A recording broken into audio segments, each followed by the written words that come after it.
Saya saat ini sebenarnya mahasiswa di Hong Kong University HKU, sedang kuliah di Prodi Hukum dan HAM, dan ini kebetulan tahun terakhir saya. Dan saat ini saya kebetulan dipercaya oleh Karati untuk membawakan materi terkait pemahaman dasar standar kontrak ID 407. Dan saat ini saya juga lagi ibaratnya bantu-bantu UDW di sini. Sekedar background juga, saya baru juga di isu ini. Jadi pada saat kita membaca kontrak ini ibaratnya kita baca sama-sama, ya. Jadi di sini kita nggak ada yang lebih ahli, tidak ada yang tidak lebih ahli semacam itu. Jadi kita semua di sini baca bareng-bareng, dan semoga nanti kalau misalnya ada pertanyaan atau ada yang mau didiskusikan terkait kontrak kerja, bisa kita diskusikan lebih lanjut. Sebenarnya mengapa sih kalau kontrak kerja itu penting, ya kawan-kawan? Ada yang tahu nggak sih kenapa kontrak kerja itu kita penting? Karena yang namanya kontrak itu kan di antara dua orang, dan kalau yang kontrak kerja itu di antara pekerja dan pemberi kerja. Kalau misalnya tidak ada kontrak, berarti tidak ada yang bisa dipertanggungjawabkan di mata hukum.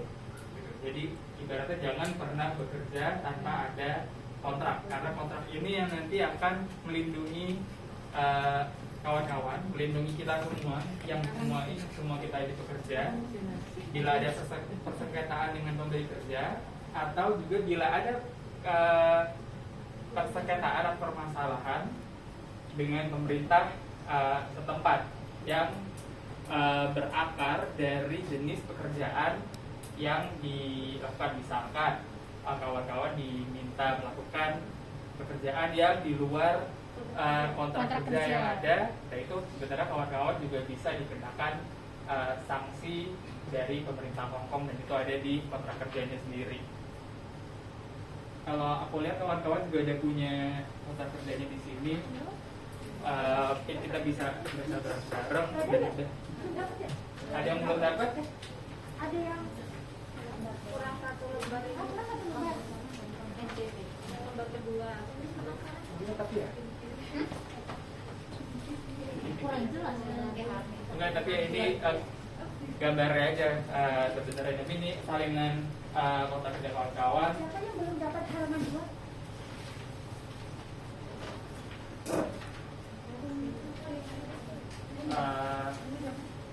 Aku bisa satu apa?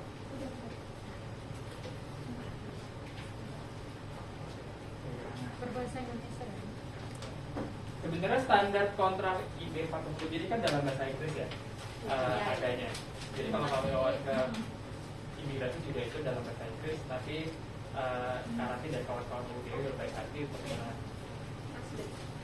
translate atau mendapatkan kopian ini, untuk bisa dimengerti kawan-kawan juga, karena banyak mendengar kita bahwa banyak dari kawan-kawan tanda tangan kontrak tapi sebenarnya nggak tahu poin-poinnya itu apa sih, dan padahal kontrak itu setiap poinnya bisa digunakan oleh kawan-kawan untuk melindungi diri kawan-kawan, atau bisa digunakan juga oleh pihak lain untuk menjahati kawan-kawan. Jadi lebih baik kita ngerti juga apa sih kontrak itu, apa yang tertulis dalam kontrak, mengerti juga konsekuensinya pada saat kita menandatangani kontrak tersebut.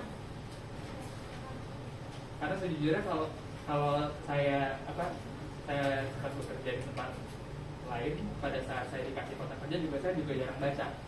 Jadi karena kan kadang banyak udah itu istilah-istilah hukum. Jadi di kesempatan seperti ini di mana kita bisa baca bareng-bareng dengan kawan-kawan, itu menjadi lebih mudah ya.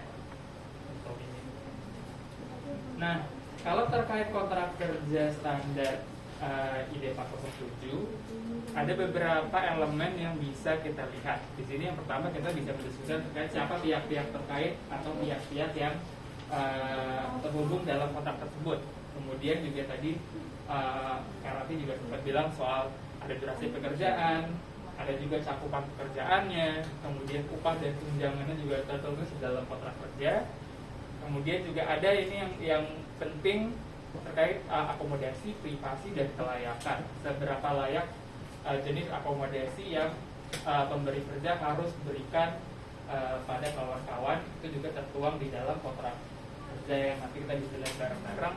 Kemudian juga ada soal cuti, berapa hari libur berbayar yang bisa kawan-kawan dapatkan, dan itu adalah hak, tidak perlu meminta, itu adalah hak kawan-kawan sebagai pekerja di Hong Kong. Nah, kalau kita lihat sama-sama di bagian atas kontrak ya, berbicara kan soal pihak-pihak terkait.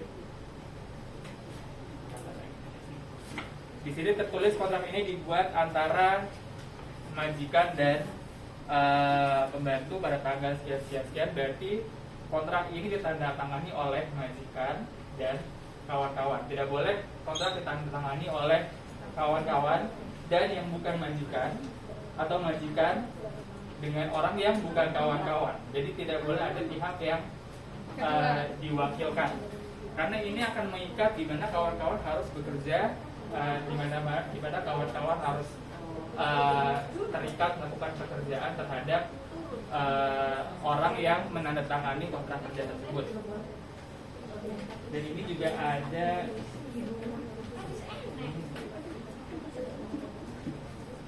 pertanyaan? Ada yang mau tanyakan?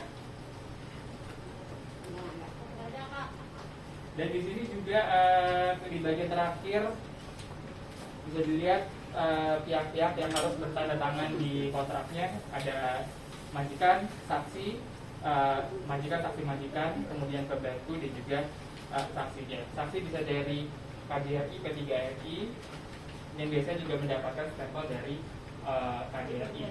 Dan imigrasi. Pada saat sudah ada stempel dan sudah ada tanda tangan, itu berarti sudah menjadi kontrak kerja yang sah. Kalau belum ada tanda tangan dari kawan-kawan atau dari majikan, berarti itu belum sah. Jadi Yang mana tuh Pak? Sahnya rame kan? Sahnya bagaimana saksi sah? kenceng semua. Kita babakan sah-sahan. Sudah pada ngalami. Oh. Yang belum ngalami yang diinginkan. Nonton film. Diskriminasi. Nah, kalau yang ini saya nggak tahu kenapa slide-nya kepotong kayak gini. Kira-kira di mana sih ini? Ini berapa? Pakai pos. Oh, ada. Pakai tikus.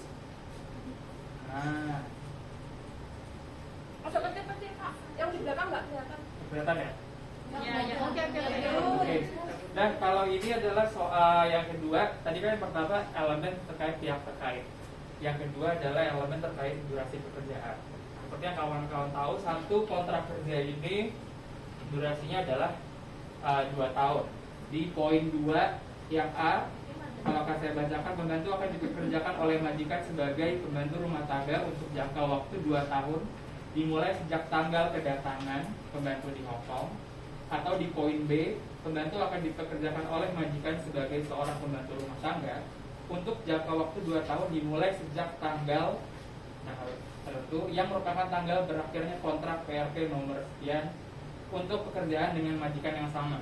Ini poin di mana kalau kawan-kawan memperpanjang kontrak, dan yang C, pembantu akan dipekerjakan oleh majikan sebagai seorang pembantu rumah tangga untuk jangka waktu 2 tahun, dimulai sejak tanggal saat Direktur Imigrasi menyetujui permintaan pembantu untuk tetap tinggal di Hong Kong untuk memulai pekerjaan atas dasar kontrak ini.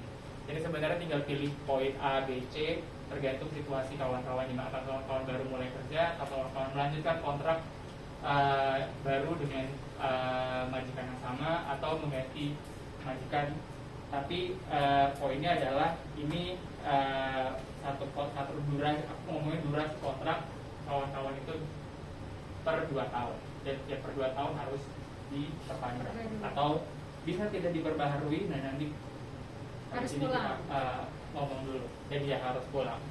Pasal 10 di kontrak kerja kawan-kawan di halaman kedua, salah satu pihak dapat memutuskan kontrak ini dengan memberikan 1 bulan pemberitahuan di muka secara tertulis.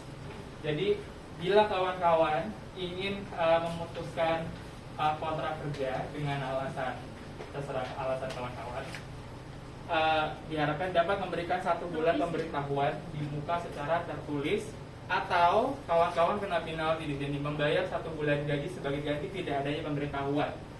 Jadi apabila kawan-kawan gagal atau lupa memberitahu ke pemberi kerja bahwa kawan-kawan ingin menghentikan kontrak, itu penaltinya adalah 1 bulan gaji. Tapi di pasal 11 ada tulisan, tanpa ada klausul 10 pun salah satu pihak dapat memutuskan kontrak ini tanpa pemberitahuan tertulis atau tanpa membayar 1 bulan gaji sebagai pengganti tidak adanya pemberitahuan tertulis 1 bulan di muka dalam kondisi yang diizinkan oleh UU Ketenagakerjaan GAP 57 tadi jadi ngomong begini.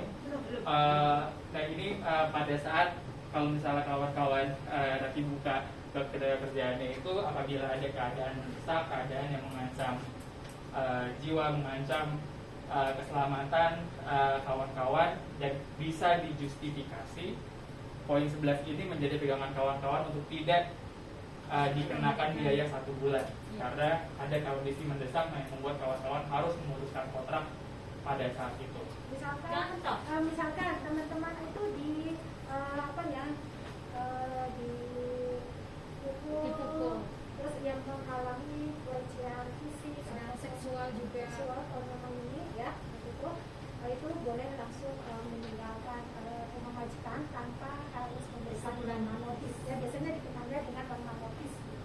Dan teman-teman itu juga tidak harus membayar 1 bulan gaji karena memang itu mengancam keselamatan, hal-hal yang membahayakan. Itu kalau seperti itu kita masih dapat gaji nggak? Iya, masih ada gaji, tetap ada gaji, tiket dan cuti tahunan apabila sudah lebih dari itu. Nah kalau umpamanya gini nih, orang tuanya nggak ada nih, terus saat hari itu juga dia harus pulang ke Indonesia lalu putus kontrak, itu gimana? Kalau ini beda lagi. Kalau misalkan orang tua kita di Indonesia meninggal, nah apabila mau pulang ke Indonesia bicarakan dulu dengan majikan, gini, boleh nggak saya itu ngambil cuti atau mau kalau memang memilih untuk berhenti hari ini juga karena tidak dikasih cuti, ya harus membayar 1 bulan gaji. Jatuhnya itu ya break ya. Karena itu kematian nggak berada di Indonesia.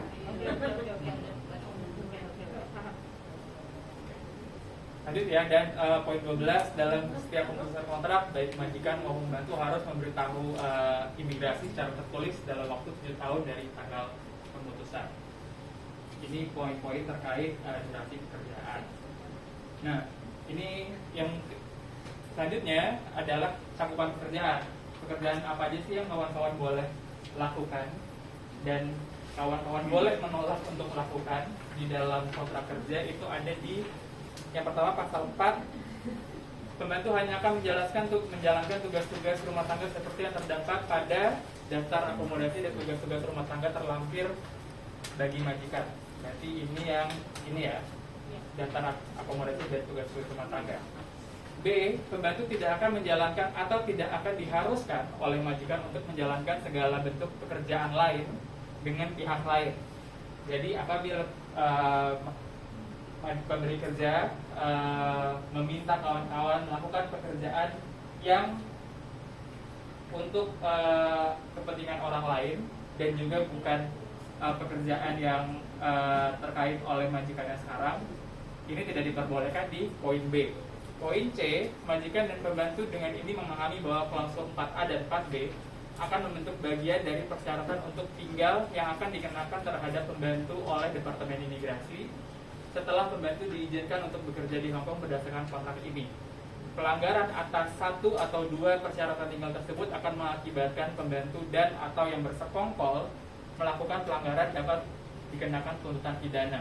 Nah, ini pasal yang C ini kawan-kawan harus ingat ya. Jadi apabila kawan-kawan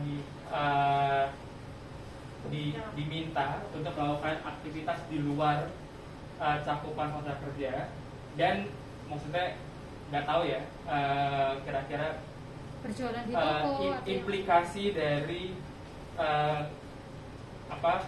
tindakan yang dilakukan kawan-kawan apakah akan berujung pada pelanggaran hukum atau gimana. Kawan-kawan bisa kena klausul ini kalau kawan-kawan tidak menolak. Jadi kawan-kawan akan dianggap bersekongkol. Jadi ini makanya kalau misalnya ada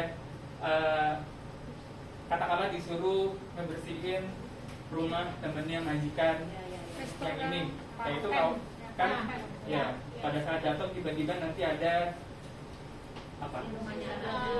Biasanya sih dari pihak ini yang biasanya ada yang melaporkan bahwa si anak ini praktek kerja Ya. Security. Ya. Security-nya. Jadi bisa Security dilakukan. nggak bakalan tahu kalau nggak ada yang ngasih tahu. Pokoknya bila di luar kontrak kan kita main aman aja ya, karena bisa jadi nanti ada implikasi hukum yang akan terjadi dan pasal ini bisa dikenakan oleh kawan-kawan karena bisa dianggap bersekongkol. Jadi ini pentingnya untuk menolak atau untuk berani berbicara pada majikan apabila kawan-kawan diminta melakukan pekerjaan di luar jenis-jenis pekerjaan domestik dan yang telah disetujui sebelumnya. Apa sih yang telah disetujui sebelumnya? Nah, ini kawan-kawan kita bisa lihat di daftar akomodasi dan tugas-tugas rumah tangga. Poin 4 sampai 7 ini yang bisa jadi pegangan kawan-kawan. Pembantu hanya boleh mengerjakan tugas-tugas rumah tangga di kediaman majikan. Kediaman majikan maksudnya apa? Kediaman di mana nanti di alamat yang di sini tertulis. Di situ kawan-kawan hanya boleh bekerja sebenarnya. Dan di situ kawan-kawan juga hanya boleh tinggal. Berarti secara cakupan hanya boleh di kediaman tersebut. Kemudian tugas rumah tangga yang dikerjakan oleh pembantu berdasarkan kontrak ini tidak termasuk mengemudikan kendaraan bermotor dalam bentuk apapun, maksud apapun, baik kendaraan itu milik majikan atau bukan. Jadi bukan driver gitu kali. Nah, karena tidak ada izin, betul. Poin 5, tugas-tugas rumah tangga apa sih yang dimaksud dengan tugas-tugas rumah tangga? Yang pertama, membereskan rumah, memasak, menjaga orang tua usia yang tinggal di rumah, maksudnya untuk yang berusia lanjut, perawatan dan perhatian terus-menerus diperlukan atau tidak diperlukan, jaga bayi, menjaga mengurus anak, dan 6 lain-lain.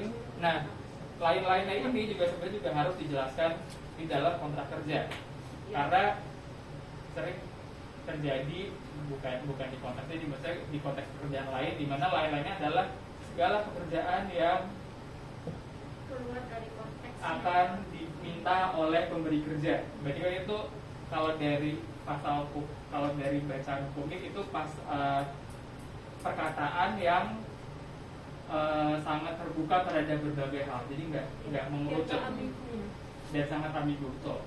Kalau misalnya ambigu, nah itu juga patut dipertanyakan. Apa sih nanti implikasinya ke saya kalau misalnya ditulis lain-lain adalah sesuai dengan apapun yang disuruh oleh cuci majikan. mobil misalnya. Gitu kan, itu nggak bisa.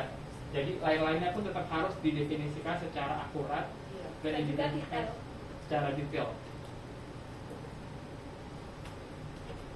Karena nanti di poin 7, majikan harus memberitahu pembantu dan direktur imigrasi tentang segala perubahan penting terkait pekerjaan-pekerjaan dan juga di yang mana sih tadi? Poin 6 belum Kak? Ya, poin 5 dan 7 ini harus semuanya diberikan ke imigrasi, sehingga imigrasi tahu. Jadi skopnya kawan-kawan itu kerjanya apa aja. Di luar dari itu merupakan sebuah pelanggaran yang nanti kawan-kawan juga bisa kena sesuai dengan poin 4 yang tadi. Poin 6 ini terkait ketika meminta penata laksana rumah tangga untuk memberikan bagian membersihkan. Gimana sih mata saya? Membersihkan bagian luar dari bagian luar dari jendela. jendela yang tidak terletak di lantai dasar atau berdekatan dengan balkon, jadi biar kawan-kawan nggak jatuh gitu ya. Di mana harus cukup aman bagi penata laksana rumah tangga untuk bekerja atau koridor umum. Pembersihan jendela bagian luar harus dilakukan sesuai dengan ketentuan sebagai berikut. Yang pertama, jendela yang sudah dibersihkan dilengkapi dengan teralis besi yang terkunci atau dalam keadaan aman untuk mencegah teralis besi terbuka. Yang kedua, tidak ada bagian tubuh dari penata laksana rumah tangga yang keluar melampaui pinggir jendela kecuali tangan atau lengan. Ini sangat relevan dengan kondisi hidup di Hong Kong, di mana kita semua tinggal di gedung-gedung apartemen. Jadi kalau tiba-tiba disuruh jendela tapi tidak pasal 1 dan pasal 2 ini tidak terpenuhi, kawan-kawan boleh menolak untuk berlandaskan keselamatan kerja lah. Kalau itu gini kan kita kan budget itu kita dari dalam ya, kan kita dari dalam ini kita kan jendela ya. Jadi kita itu hanya boleh ini aja menggunakan alat. Jadi kalau majikan itu menyuruh kita itu untuk keluar dari jendela ini, jangan pernah mau dan teman-teman itu harus menolakkan. Karena seringkali kejadian itu sedang lap jendela kepleset dan jatuh.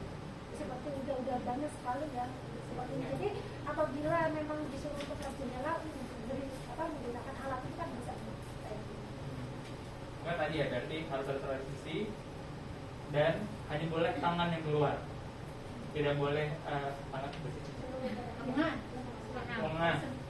nggak boleh percaya dada, mengakai jendela. tentang sebelah sini berarti sebenarnya udah nggak boleh nih. Kalau kita dari sini. Maaf, beneran. Saya beneran nggak ngerti. Ya maksudnya kita nggak boleh naik ke jendela kan kadang kalau yang pemberani itu Naik. saya Oh. naik ke Iya, jendela, itu naik, ke iya. jendela tapi tetap saya pegangan yang itu besi, semua supaya Jendela bagian luarnya luar kena. semua Iya. kena kolam. Iya. Tapi sebaiknya juga nggak boleh. Aku juga sampai naik Majikan sampai juga bilang, oh sampai naik meja itu saya. bersih banget. Iya, saya intinya kan saya berani, intinya kan gitu, tapi maksudnya Tapi nggak ada resiko ya Nah, teman-teman. jangan Jauh dari jangan jendela. Ada terlalu. Oke lanjut mas, ada terlalu mas. Oke. Berani boleh, tapi akan lebih baik kalau kita tetap berada dalam koridor perjanjian yang sudah dibuat, karena nanti implikasinya mungkin bukan ke kawan-kawan tapi bisa ke pekerja yang selanjutnya yang kayak oh yang sebelumnya berani tuh, kok yang ini nggak mau gitu. Nanti imbasnya ke penerusnya bisa. Iya. Kan kasihan. Oke, lanjut ya. Skop selanjutnya terkait upah dan tunjangan. Di poin 5A, majikan harus membayar gaji pembantu sebesar PPPP per bulan. Jumlah gaji tidak boleh kurang dari jumlah gaji minimum yang diizinkan dan diumumkan oleh pemerintah Hong Kong. Segalanya. Upah minimumnya saat ini 4.630 Hong Kong dolar. Boleh lebih, boleh, terserah majikan, tapi tidak boleh kurang. Kalau kurang itu ada pelanggaran pidananya. Namanya underpayment. Underpayment, betul. Makanya dikosongin dengan harapan isinya lebih gitu ya. Kalau ditulisnya 4.630 kan nanti ini. Kalau lebih Terus. gaji tinggi bukan berarti kerjaannya ringan kak. Iya betul. Iya. Betul banget. Sesuai dengan kualitas kita Iya. dan juga pekerjaan yang dibebankan pada kita. Betul. Kemarin saya ngomong kan negara kapitalis ya, jadi ada uang, ada barang gitu, dibayar lebih pasti akan mintanya lebih. Oke, poin B, majikan harus menyediakan akomodasi yang layak dan perabot bagi pembantu sesuai daftar akomodasi dan tugas rumah tangga, terlapis serta memberikan makanan secara gratis. Bila tidak diberikan makanan, maka harus diberikan tunjangan makan sebesar 1.173 sebulan, harus dibayarkan pada pembantu. Boleh lebih, boleh, tidak boleh kurang, tentu tidak boleh kurang. Untuk akomodasi nanti kita akan jelaskan lebih lanjut. Yang C, majikan harus menyediakan tanda terima pembayaran gaji dan tunjangan makan, dan pembantu harus mengakui jumlah yang diterima dengan membubuhkan tanda tangannya. Ini penting, segala uang, segala gaji yang diterima kawan-kawan harus terdokumentasikan. Slip gaji harus terdokumentasikan juga untuk biar lebih akuntabel, dan kawan-kawan juga nanti ada bukti. Oh, saya belum terima gaji, belum ada slipnya, berarti ya harus diminta. Ini akan menjadi senjata atau akan menjadi sebuah kegunaan buat kawan-kawan nanti. Mungkin kawan-kawan merasa nggak perlu sekarang, tapi pokoknya suatu saat nanti pasti butuh. Ya. Nah, ini juga terkait tunjangan. Poin 7A, majikan harus menanggung biaya perjalanan dari tempat asal ke Hong Kong, dan pada saat juga berakhir kontrak biaya pulang ke tempat asal juga harus ditanggung. Dan tanggungan juga termasuk tunjangan uang makan dan perjalanan sebesar $100 per hari dibayarkan pada pembantu dari tanggal keberangkatannya. Jika menempuh rute perjalanan paling langsung. Dan juga semua biaya terkait ongkos-ongkos jika ada pemeriksaan kesehatan, pengesahan oleh konsulat, visa, asuransi, biaya administrasi lain itu juga harus dibebankan ke majikan. Bila kalau misalnya dari poin 8 ini, jika pembantu telah mengeluarkan ongkos-ongkos atau biaya tersebut, majikan harus membayar kembali kepada pembantu dengan mengganti sepenuhnya jumlah pengeluaran yang dibayar oleh pembantu sesuai dengan bukti pembayaran yang ditujukan atau diberikan oleh pembantu. Ini juga pentingnya untuk menyimpan semua bukti-bukti pembayaran yang kawan-kawan keluarkan, yang mungkin nanti akhirnya bisa diklaim ke majikan. Jadi termasuk tes PCR itu majikan? Iya. Iya. Nah, skop akomodasi tadi di 5B, majikan harus menyediakan akomodasi yang layak dan berperabot. Nah, seperti apakah akomodasi yang layak dan berperabot itu? Kita balik lagi ke daftar akomodasi dan tugas-tugas rumah tangga. Jadi sebenarnya dokumen ini dua-duanya nempel ya kawan-kawan. Jadi jangan hanya membaca satu, tapi dua-duanya harus dibaca karena akan saling berhubungan.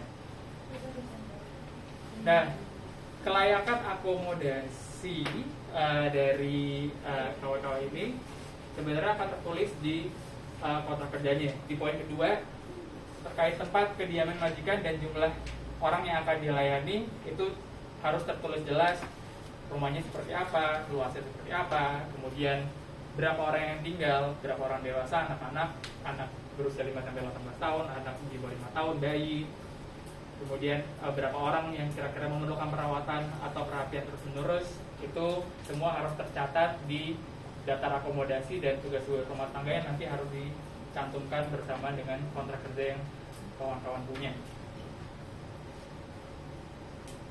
Di poin ketiga, A dan B, ini ada tertulis bahwa majikan harus menyediakan akomodasi yang layak dan dengan privasi yang wajar bagi pembantu. Contoh akomodasi yang tidak layak yaitu pembantu harus tidur di kasur lipat di gang yang nyaris tidak memiliki ruang privasi dan berbagi kamar dengan orang dewasa atau remaja dari jenis kelamin yang berbeda. Itu sudah merupakan sebuah pelanggaran privasi.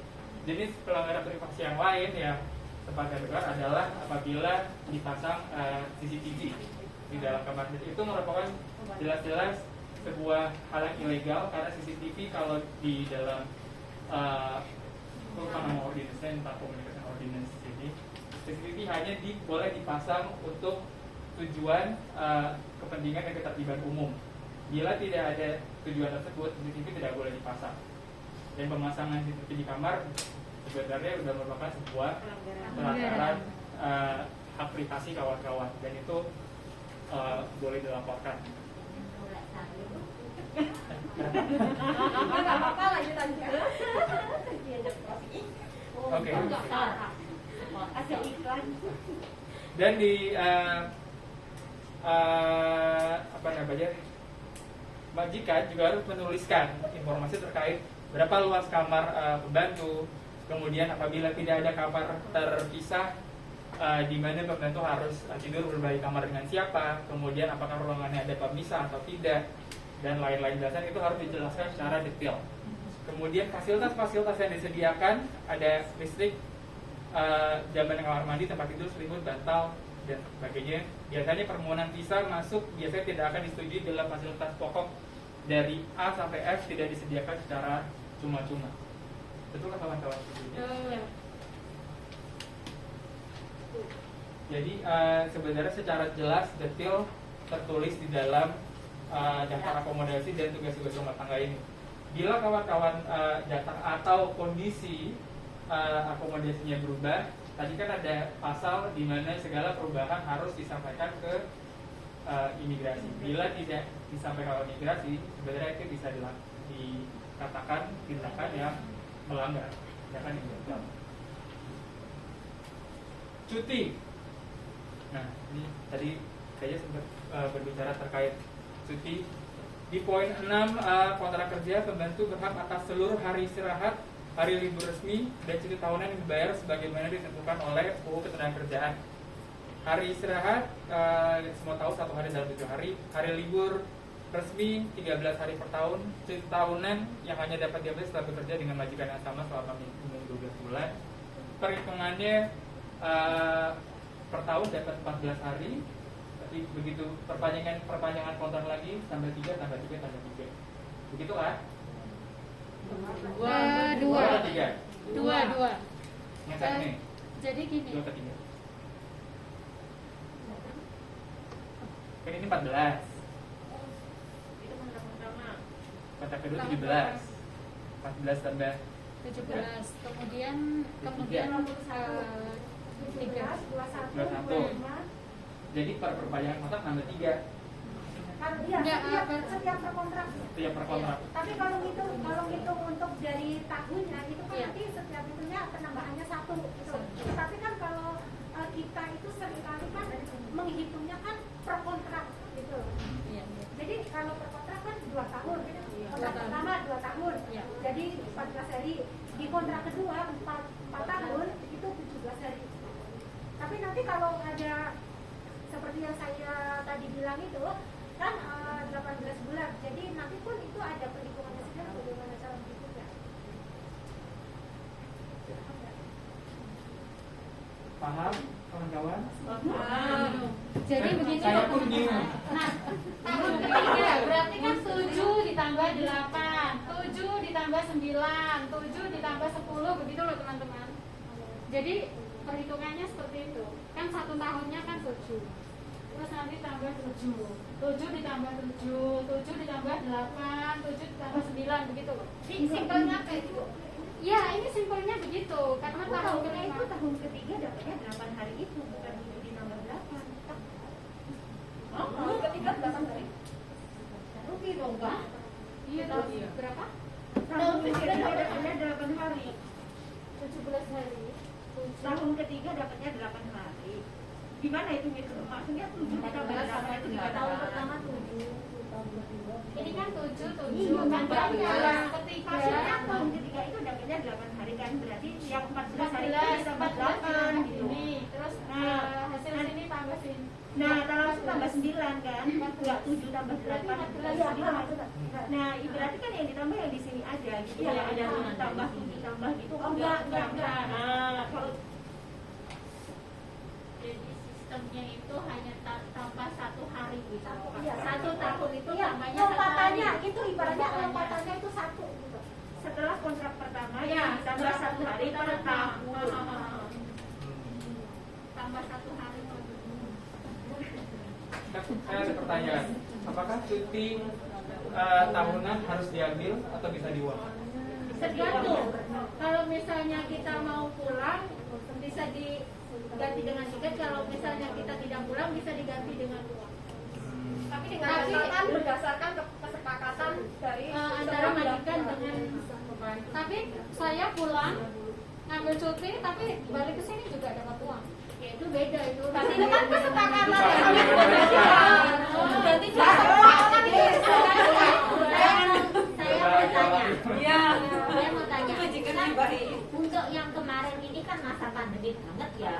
Itu kan banyak CC itu yang tidak bisa pulang Indonesia, otomatis hari cutinya kan masih terbelang kayak di sini. Nah, Terbengkalai. Terbelakang. nah untuk itu kan majikan kan ada yang nggak mau memberikan uang cuti ataupun dia juga nggak memberi tiket apa Hari cuti. untuk liburnya di sini kadang ada yang diganti Kompensasi. itu hak kita minta uang cuti itu gimana? Bisa nggak? Maksudnya untuk saya nggak mau kalau membuat rincian dulu. mau diliburkan selama misalkan 2 tahun itu ya kita punya 14 hari. Kamu ambil aja untuk tahun ketiga tempatnya, kamu ambil aja ini hari libur kamu diganti yang kemarin gitu. Bisa diganti di sini. Saya menolak misalnya, maaf Bu, aku diuangkan aja, terus majikan nggak mau, itu kira-kira gimana? Tapi Mau dia diganti di suatu hari di nanti. suatu hari boleh kalau disuruh tidak ngambil gitu. Maksudnya saya nggak setuju, Untuk saya ngambil tidak libur. libur, tapi saya Ganti hari, mereka juga minta, tapi majikan nggak setuju. Nah, Berarti nggak itu nggak gimana? sesuai dengan kesepakatan gitu loh. Maksudnya berarti kedua belah pihak itu tidak ada kesepakatan yang sah. Berarti itu tetap Majikan akan ngasih. nggak. Kalau aku pribadi lebih baik ambil jalan mediasi. Jadi biar Bicara majikan lagi, juga terbuka pola begini. pikirnya. bicara biar juga sama dengan aja agensi. seperti Bicara dulu dengan agensi. Kalau agensi tidak membantu, nanti bicara dengan kita. Ya itu mediasi. Itu jalan mediasi. Oke, aku lanjut dulu ya. Lanjutnya cuti sakit, ini ada di dalam employment ordinance. Dapat 2 hari cuti sakit berbayar per bulan untuk tahun pertama kerja, dan kemudian dapat 4 hari cuti sakit berbayar per bulan setelah tahun kedua. Juga berhak mendapat tunjangan sakit, dan selama cuti sakit tidak diperbolehkan bekerja. Karena kawan-kawan cuti sakit tidak diperbolehkan bekerja. Nah, tanya Kak, cuti sakit yang 2 hari per bulan itu kalau selama satu kontrak kita tidak pernah sakit bisa diuangkan kan? Tidak bisa, tidak bisa. Cuti sakit itu selama kita tidak sakit dan mendapat apa itu surat dari dokter tidak boleh diuangkan. Oke. Ya. Jadi harus sakit dulu. Iya, makanya namanya cuti sakit. Harus sakit untuk bisa. Bilang aja sakit bulanan bawa surat dari dokter. Dapat bulan ke dokter ya. Jadi setiap bulan dapat ya. Tidak bisa diuangkan kecuali yang tanpa surat, kecuali yang tanpa surat itu hanya COVID-19 itu boleh. Kalau yang lainnya tidak boleh ya teman-teman. Oke, yang terakhir segala perubahan kontrak, baik perubahan masa kerja, perubahan tempat tinggal, perubahan daftar akomodasi dan tugas-tugas rumah tangga, perubahan dokumen-dokumen ini semua harus infokan ke Direktorat Imigrasi. Bila tidak ada informasi dan tidak ada catatan ke Departemen Imigrasi, maka dikatakan perubahan-perubahan tersebut tidak berlaku dan itu melanggar hak kawan-kawan. Jadi segala perubahan, kalau misalnya majikan meminta ada perubahan terkait skop kerja atau perubahan jenis akomodasi, gaji segala macamnya, itu semua harus tertulis dan harus disampaikan ke imigrasi. Dan sebelum sampaikan ke imigrasi itu juga harus ada persetujuan dari kawan-kawan. Jadi tidak ada tidak diperbolehkan adanya perubahan sewenang-wenang tanpa adanya pemberitahuan imigrasi dan tanpa adanya persetujuan kedua belah pihak. Termasuk Tinder. Oke, aku Sudah selesai. selesai. Itulah pembacaan dasar terkait kontrak kerja kawan-kawan. Semoga bermanfaat dan bila ada pertanyaan, Sesi tanya ada jawab. sesi tanya jawab. Ya. Iya langsung tuh. Silakan. Bertanya. Oke, mungkin sambil sesi tanya jawab, sambil saya membagikan feedback Sambil ya untuk ngobrol-ngobrol. diisi ya teman-teman. Silakan yang mau bertanya. Oke, ceritanya begini. Iya. Oke.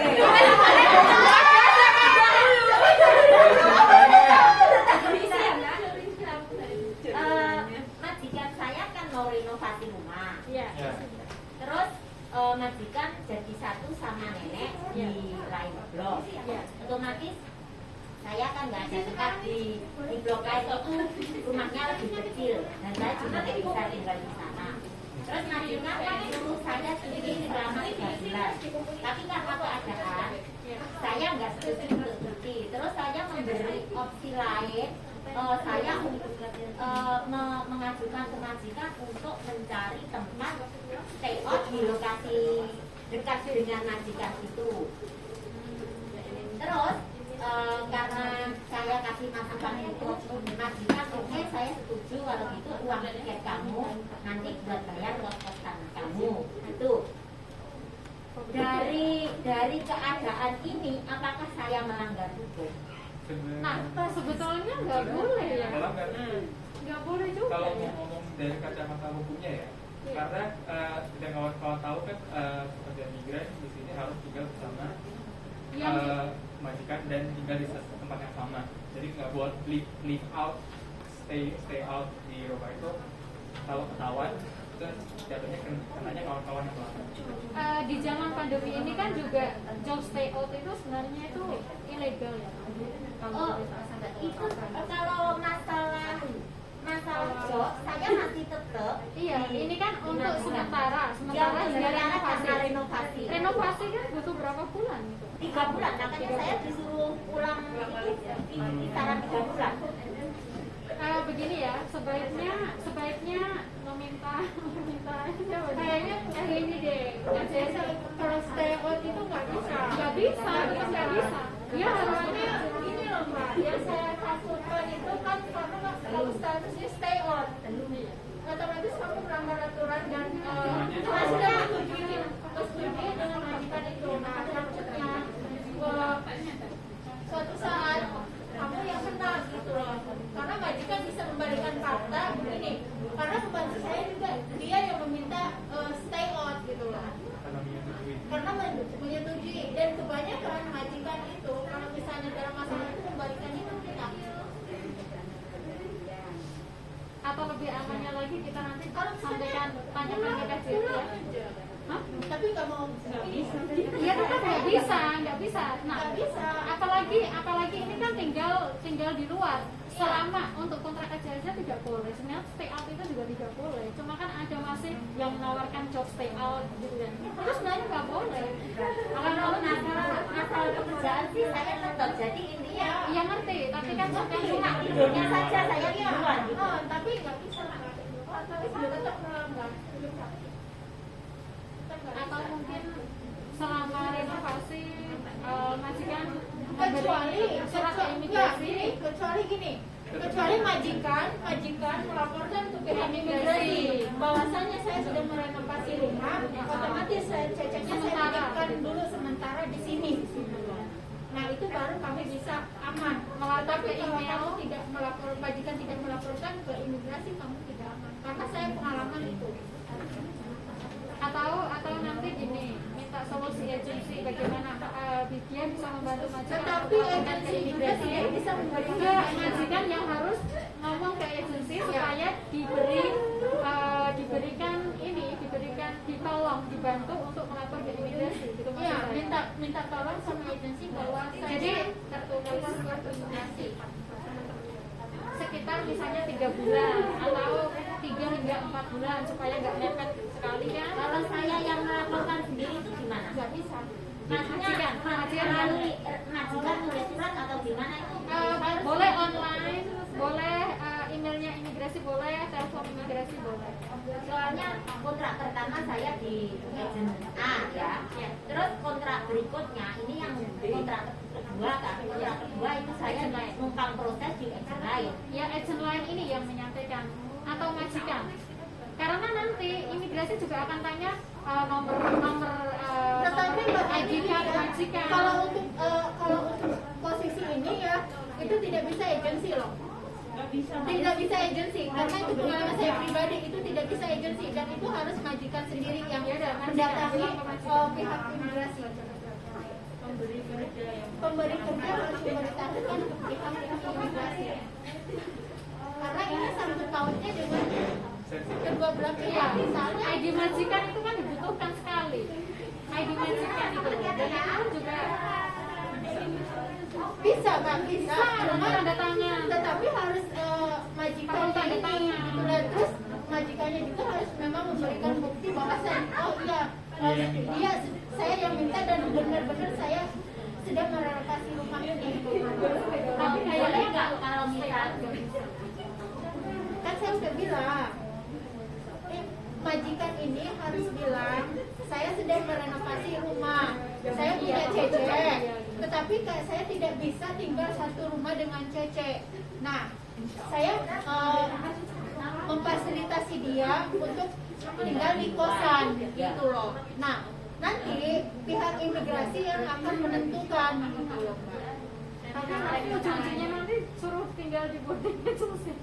Nggak bisa, Aku nggak mau di- karena gini, agensi itu hanya bisa memproses kamu dalam arti kata mencarikan kamu majikan dan mencarikan ceceknya. Terus masalah dokumen itu memang majikan. Tetapi permasalahannya di sini dia Pokoknya ini pihak penjaminnya itu harus ya karena tempat tinggal gitu loh. Nah tempat tinggal yang hanya bisa menjamin itu cuma majikan, tidak bisa pihak lain.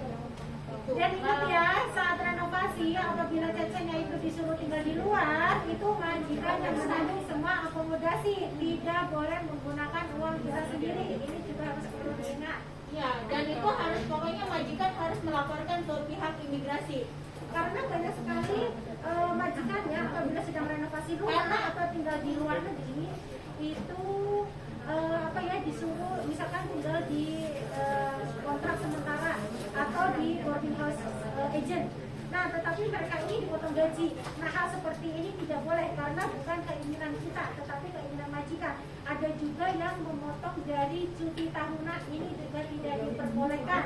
Jadi semua itu harus semuanya majikan. Gitu.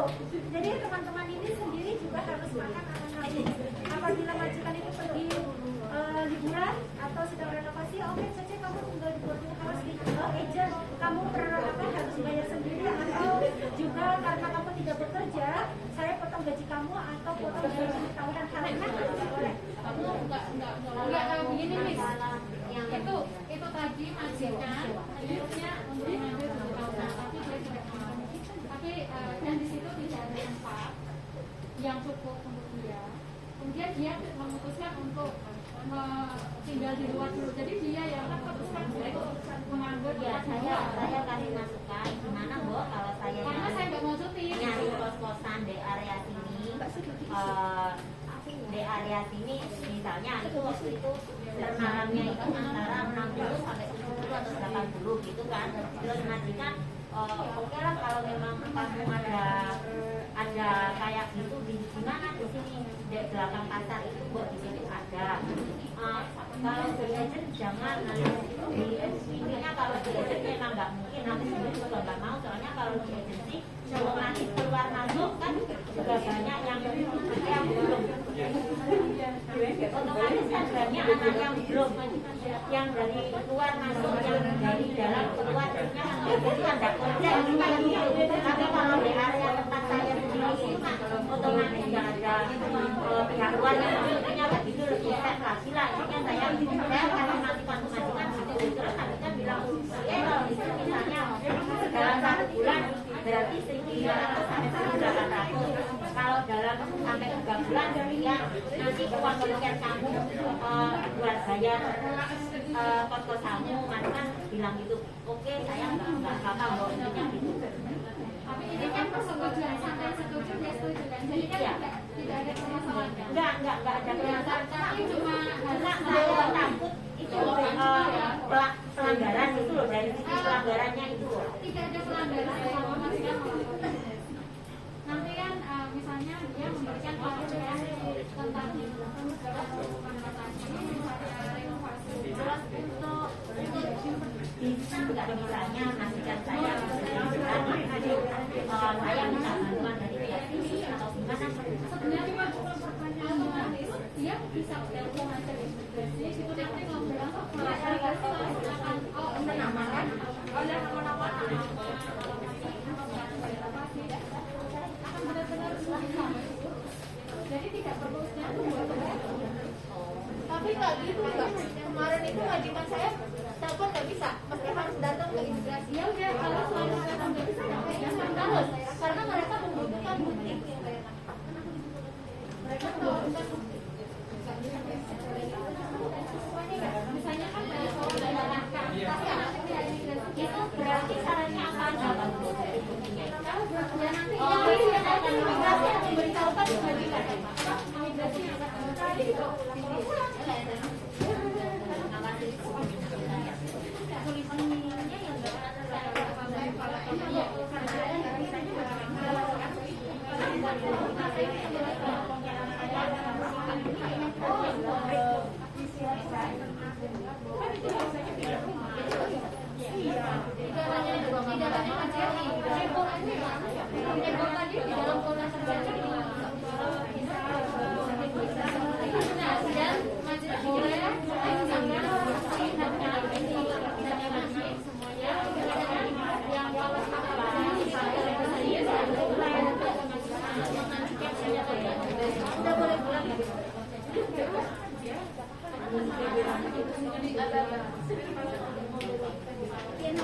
Tapi enak.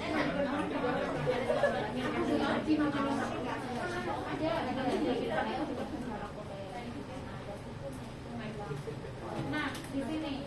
Oh, laptopku nge-freeze. Mbak, ada yang sudah selesai isi Belum. ya? Udah berapa bulan ya?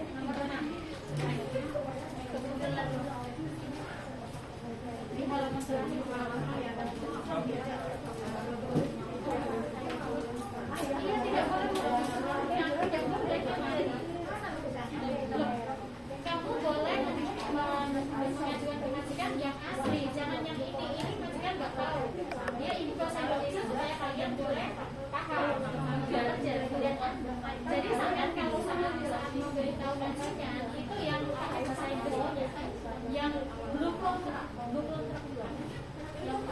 Jadi ini kan bahasa Indonesia karena supaya teman-teman bisa memahami ya semuanya. Tapi yang asli itu kan budaya wakil dulu yang kan nanti majikan bisa paham. Kalau misalnya Cece menunjukkan yang ini, majikan nggak akan paham. Jadi harus menunjukkan yang berkontrak. Ya ada kontrak itu nggak?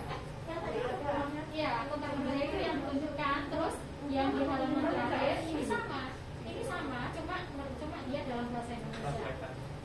Sama dengan yang ditunjukkan lagi ini ada bahasa Indonesia. Kalau yang sudah selesai, ada yang teman-teman, yang 10% itu adalah pembayaran agency fee ya, bukan pembayaran KTP, karena teman-teman banyak yang agency kemudian salah paham itu dikiranya pembayaran KTP. Yang tidak gratis ketika KTP itu hilang. KTP hilang $370, KTP rusak $460. Itu KTP hilang siapa yang bayar? KTP hilang kalian sendiri karena dokumen sendiri. Ya, ada foto Dua kali hilang. saya hari ini. Tapi cuma KTP doang. Ya aku kebetulan terus dapat polisi yang tidak mau saya tahu jadi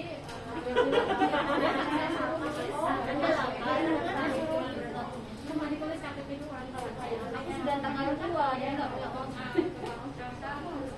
Soalnya aku kemarin kok. Yang belakang katakan tidak ada pertanyaan Mbak. Oh pintar berarti yang belakang. Ya, bisa pulang. Bisa diberi pertanyaan ya kalau nggak ada yang tanya. Ada yang Nggak ada yang tanya nih. ada yang tanya. Ada. Apa? Kalau misalkan ini kan aku pernah mau proses extend visa, Ya. itu seperti apa caranya? Oke. Nah, kalau mau dengan online atau walk-in, Mana lebih mudah?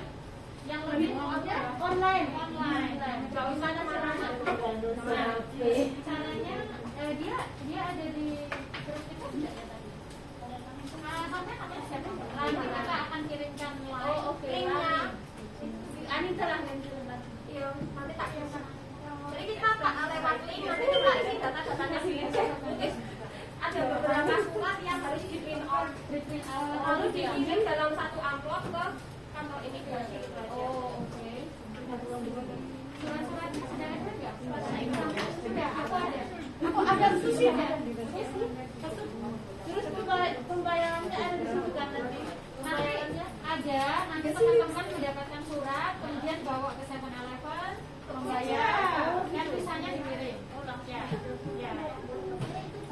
Ada nama saya. Nanti foto sama Iya. Iya. Itu baru. Oh ya ini. Namanya mau nggak pakai K ya? Apa namanya ya? Siti Rasi ya langsung pakai K. Kok Maria, aku kafenya dia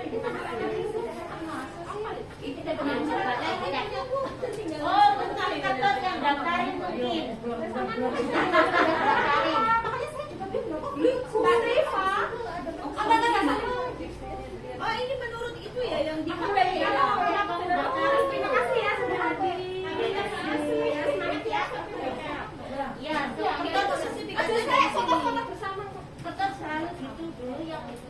di sini ya Mbak Anita. Oh ya, sebentar. Saya kan ikut pendaftaran. Ya, ini juga nggak pakai H, Y. Dia kamu sama Y. Terima kasih ya Mbak, sekali lagi. Masih ada lagi. Tapi kan lainnya semangat ya Mbak ya. Itu tidak bisa belum ya.